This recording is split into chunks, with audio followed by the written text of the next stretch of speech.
Bom dia, Brasil! Boa tarde, Itália! Boa noite, Japão! Está começando o primeiro Dois Jornalistas de Galocha. É o nosso quadro aqui do canal em que a gente comenta algumas notícias com vocês. A gente resolveu botar em prática um pouco dos 4 anos de jornalismo que a gente estudou. E a gente vai comentar algumas notícias, dar nossa opinião e realmente trazer a notícia completa para vocês. O nosso intuito é pegar uma notícia e destrinchar ela toda e trazer o maior número de informações possíveis que a gente conseguiu apurar de determinado tema. A gente vai trazer uma coisa além da notícia, né? Uma coisa um pouquinho mais aprofundada, opiniões, enfim. Mais ou menos isso. Mais ou menos isso. Espero que vocês gostem. É nosso primeiro vídeo. Então, quem gostou já se inscreve no canal aí, dá um joinha. E é isso aí. Comenta. Ativa o sininho. Ativa o sininho agora, pose de jornalista sério. Tá. Vamos começar? A primeira notícia que a gente separou foi uma notícia que deu o que falar essa semana, que foi a prisão do Fabrício Queiroz, ex-assessor do senador Flávio Bolsonaro. Pra quem ainda não sabe, o Fabrício Queiroz ele foi preso na última quinta-feira, no dia 18/6, pelo GAEC, que é o Grupo de Combate à Corrupção. Fabrício Queiroz ele é acusado de desvio de verba do gabinete do então deputado estadual Flávio Bolsonaro, que é filho do presidente Jair Bolsonaro, pelo esquema de rachadinha. Essas investigações elas ocorrem desde o começo do mandato do Bolsonaro e eu vou explicar mais ou menos o que é rachadinha.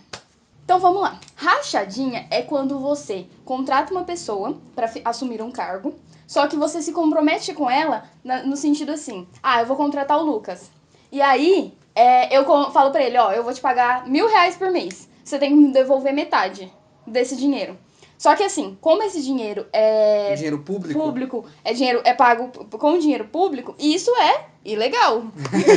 No caso, eles estão roubando dinheiro público. Exatamente. Porque ele está sendo pago por uma função que ele não está exercendo. Exatamente. E aí se classifica como desvio. Aí eu fiz uma colinha aqui, cada deputado tem direito a R$ 111.675 por mês para pagar de salário até 25 secretários parlamentares. Então, pensa o quanto de dinheiro não voltava para as mãos dos parlamentares e saindo de cofres públicos. Então, isso é muito grave. Não é uma investigação que realmente tem que ser levada a sério, porque isso é furto e é furto do dinheiro público, ou seja, é corrupção. E assim, a gente não tá falando de 5, 10 reais, a gente tá falando de muito dinheiro. Então são R$111 mil mensais. Imagine quanto isso dá num ano, em 2 anos, e em quanto tempo eles praticaram isso. É interessante acrescentar que a mulher do Queiroz também tá envolvida, assim, né? Ela ia ser presa, mas como não encontraram ela, ela tá como foragida. Segundo a investigação ainda, Queiroz confiscava 40% do salário dos servidores e repassava pro Adriano Nóbrega, que ele é ex-capitão do BOPE, ligado à milícia e também ligado ao assassinato da Marielle. Essa informação é importante. Queiroz estava sumido e ele foi encontrado no apartamento do advogado do Flávio Bolsonaro. Então, assim, filho do Bolsonaro. No caso, assume toda uma ligação ali entre família Bolsonaro e Queiroz. O Frederico Assef, que é o advogado, ele inclusive já representou o Bolsonaro em casos oficiais, inclusive no caso do atentado que ele sofreu, da facada, e até na acusação que o Bolsonaro teve de envolvimento no assassinato da Marielle, foi o Frederico Assef, esse advogado que representou o próprio Jair Bolsonaro. Que representa que realmente o Fabrício Queiroz tem ligação sim com a família Bolsonaro. O que levantou essa suspeita para a Polícia Federal investigar o Queiroz é que ele era um policial aposentado e ele movimentou 1,2 milhões em sua conta, em dinheiro espécie mesmo. Então isso levantou suspeitas e dentro dessas transações que ele acabou fazendo, dessas movimentações, estava um cheque de R$24 mil que foi depositado na conta da Michelle Bolsonaro, mulher do presidente Jair Bolsonaro. Mais uma ligação aí com a família.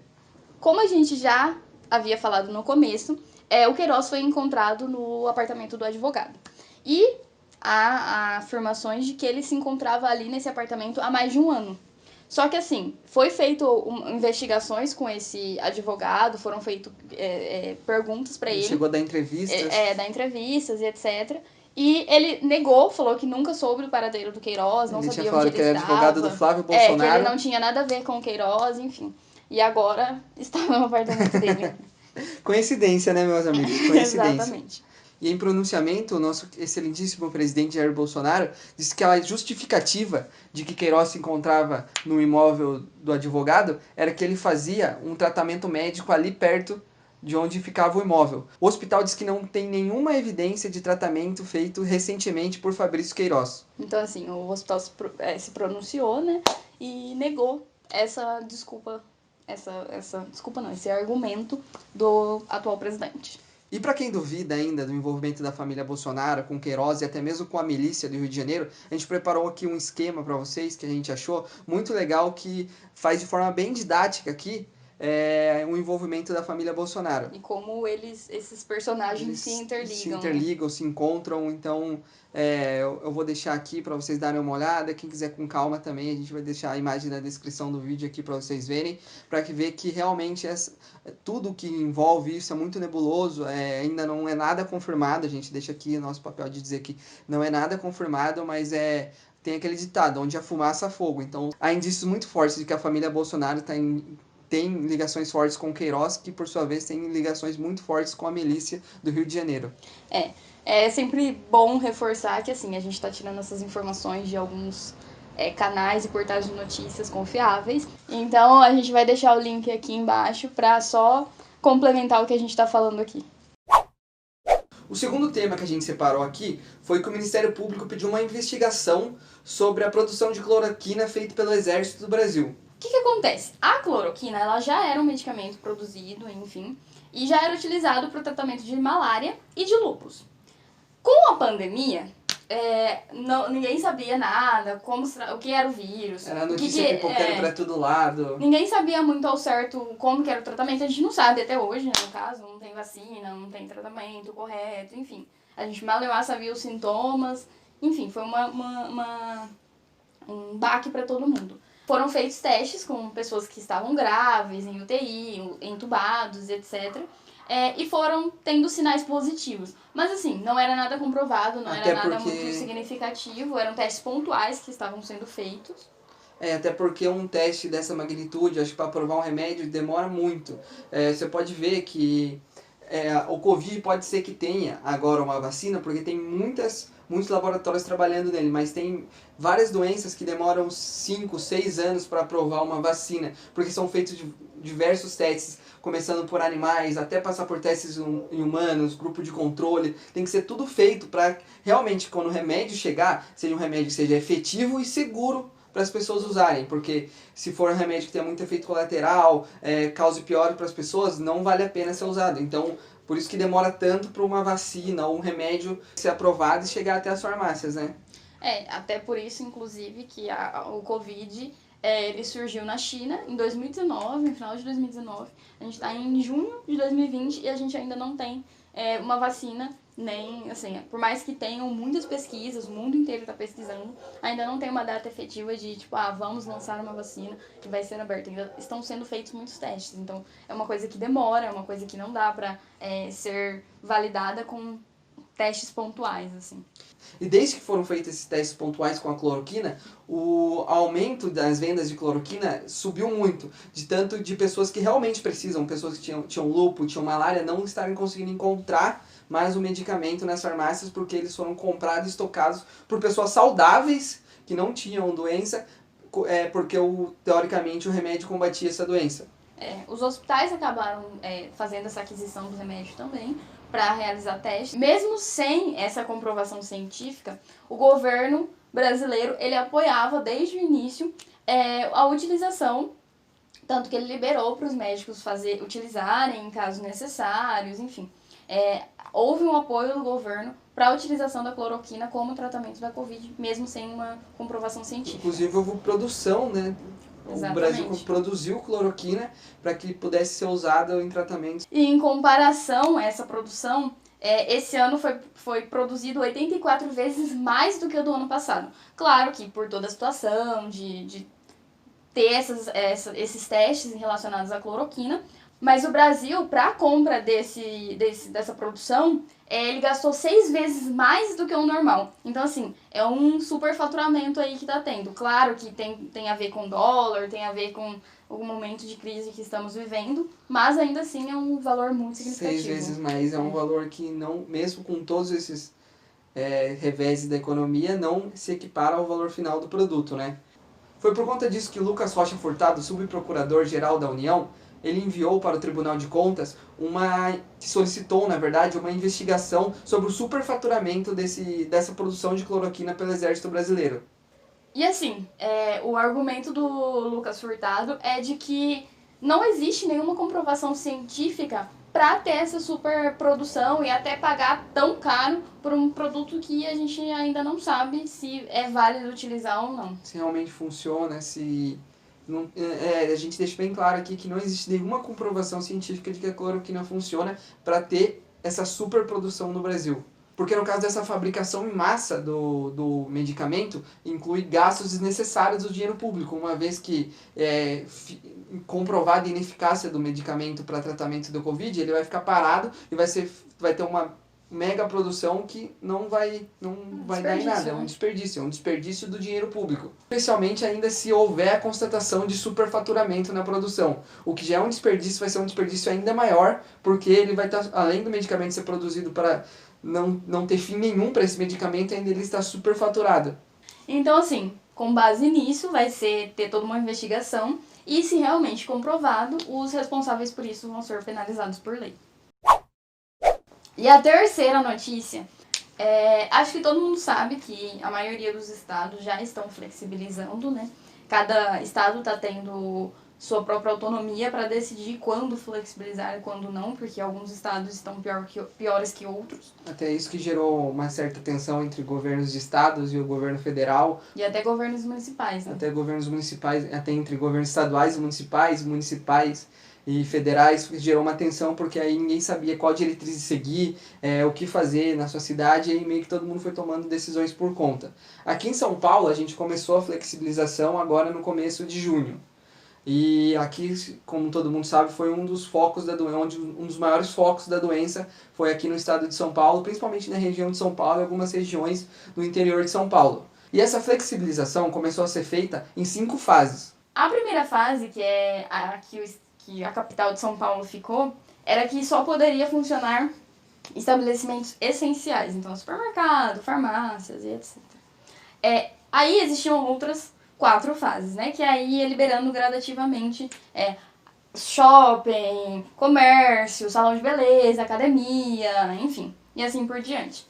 Cada cidade estava em uma fase diferente, né? Só que algumas cidades tiveram que voltar, regrediram, assim. E essa flexibilização acaba não dando certo porque teve um número significativo no aumento de casos, teve também um número significativo em leitos de UTI ocupados, então essas cidades tiveram que recuar e voltar para as fases, segundo o que o governador recomenda. E essas fases foram decretadas, assim, com base em critérios de ocupação de leitos, número de contaminação, número de mortes, número de cidades responsáveis por outras cidades, por exemplo. Bauru é responsável por atender outras cidades ao redor. Várias cidades dependem de atendimentos de Bauru. Então, assim, tudo isso foi levado em consideração, né? Com base nesse critério, algumas cidades tiveram que regredir, né? Então, no caso, foram Sorocaba, Marília, Registro e algumas outras cidades do interior tiveram que voltar. Marília, no caso, ele estava na fase 2. Porém, em negociação com o prefeito e etc., eles acabaram pulando para a fase 3, autorizando a liberação de funcionamento de outros estabelecimentos. Mas, como teve esse acréscimo aí muito grande de casos e etc., vai ter que fechar tudo. O que tava meio na cara, né? Era meio óbvio, que é porque a população já não tava respeitando muito, e aí vai abrir bares, restaurantes, vai abrir o comércio, as pessoas vão respeitar menos ainda, e aí com certeza o caso ia aumentar. E a gente entende a necessidade dessa flexibilização, só que assim, é a questão mesmo do momento, né, Lucas?